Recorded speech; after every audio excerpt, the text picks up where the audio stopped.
I'm here with the S1II and the 2460 that I got from Panasonic to test, and I'm gonna show you how it compares with the S5IIx. If you want to switch to the S1II, or you want to maybe decide buying a new Lumix camera and you have to decide between this one or the other, I'm gonna show you how they compare. We look especially at 60p, because at 60p this camera can film full frame. Of course there are some other drawbacks, but there are also a lot of benefits, like the rolling shutter. Stay tuned and I'm gonna show you how it performs. S5IIx versus S1II, IBIS boost off, but Cropless E-stop on. This looks good.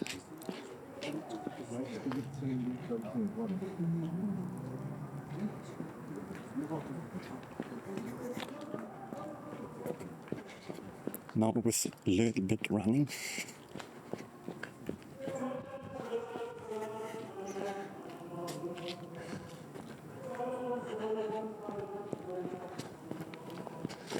So 35mm as the S1II and 24 at the S5IIx.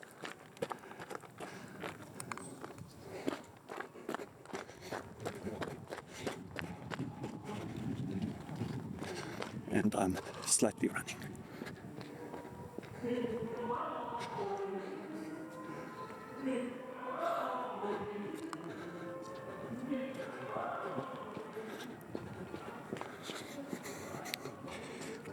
S5IIx versus S1II, boost IS and Cropless E-stop.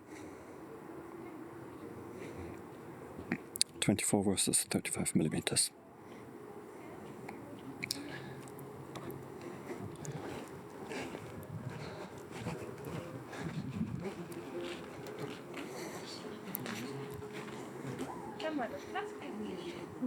S5IIx versus S1II, boost IS and Cropless E-stop. 24 versus 35mm.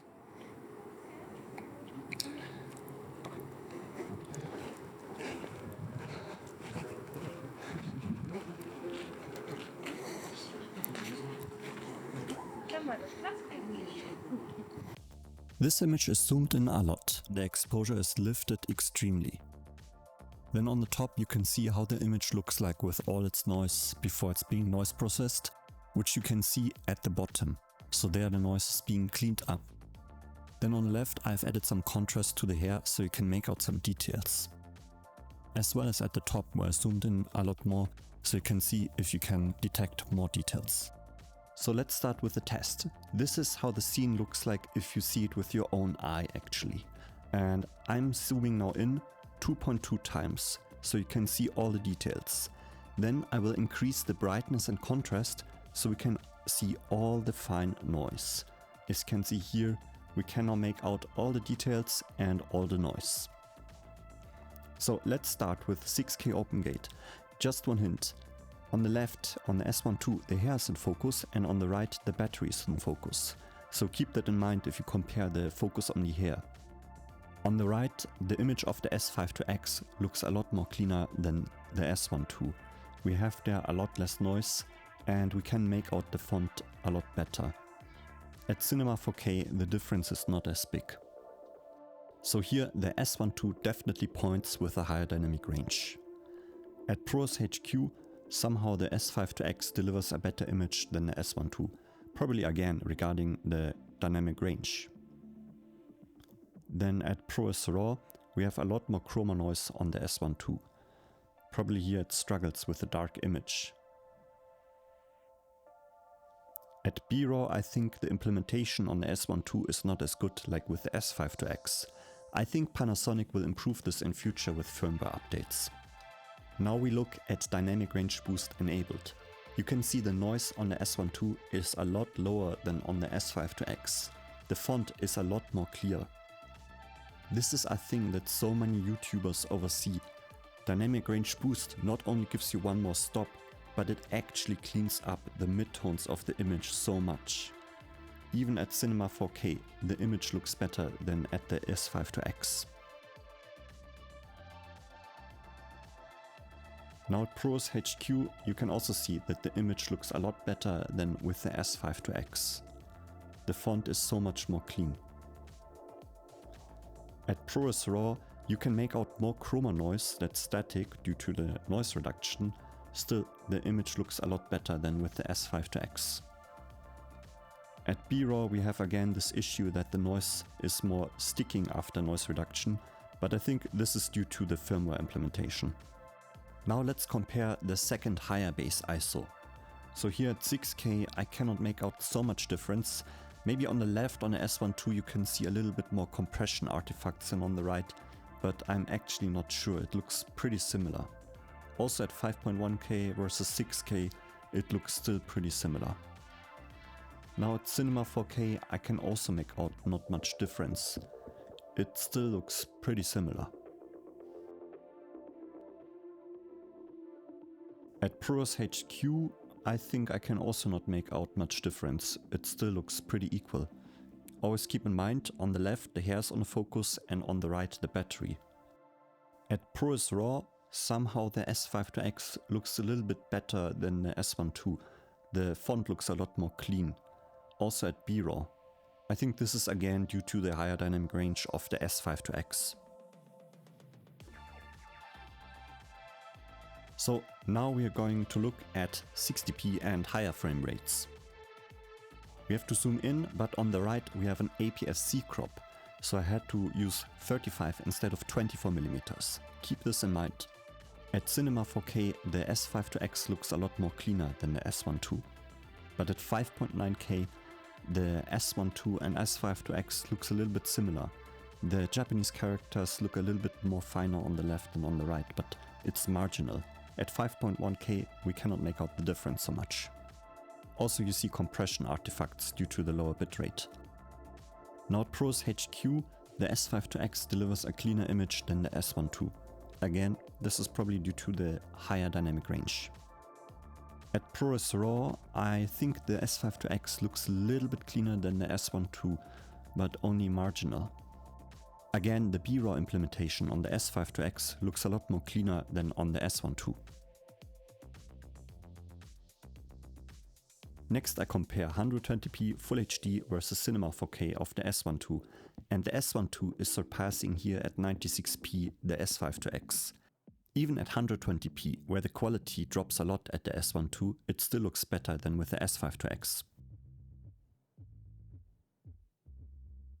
So you saw now the comparison of the S5IIx and the S1II and what the differences are, especially regarding image quality. With the S5IIx, you have a recording limit of 30 minutes at 6K 30p, which I find a bit odd because this is a flagship model. With the S1II, you have unlimited recording at 6K 30p. With the S1II, you have the risk of overheating, which is more likely than with the S5IIx. So this camera can perform very well if you're shooting, for example, in a desert. Otherwise, the S1II is really great with its recording formats. So with the S5IIx, you have to bring an external RAW recorder with you if you want to get RAW. I would recommend the Blackmagic Video Assist 12G, since BRAW is a lot easier to edit than ProRes RAW. ProRes RAW is nowadays also fine in DaVinci Resolve, but it's also a little bit larger. It gives you also, of course, a little bit more quality. I can see that with Apple ProRes RAW 3.5 gigabit per second, or what it is, I get a lot more detail in the shadows. Then of course we have the rolling shutter, where this camera outperforms the S5IIx, obviously. But I think when you're around 25 to 20 milliseconds, it doesn't matter so much. For example, if you use with the S1II dynamic range boost, you're at around 25 milliseconds, so around this time, maybe a little bit slower. If you film in the 60p mode, which is of course cropped with the S5IIx, you can retrieve more of the highlights than you can with the S1II if you film in ISO 640 or 5000 for example. However, if you film at 60p, you can only film at 4K on the S5IIx, and this means you have also an APS-C crop. So the area is a lot smaller, and you always have to think when you film with a camera that you have the noise fighting the actual image. When I film with 5.1K with the S5IIx in full frame, I have first this oversampling, which already reduces some noise, and then additionally at 5.1K 60p, I have a higher resolution. This means I get a lot more information of the noise that I can then remove later in post. If you look, for example, at the video that I filmed here in my hometown, you can see with the S1II I get a lot sharper image because of the higher resolution. Also, of course, 60p full frame gives you with the S1II the benefit of having more background blur. You can actually get closer with 6K 60p full frame to your subject instead with 4K 60p APS-C crop. This means if you buy lenses that have f1.8 or up to f1.2, they are actually the money more worth on the S1II.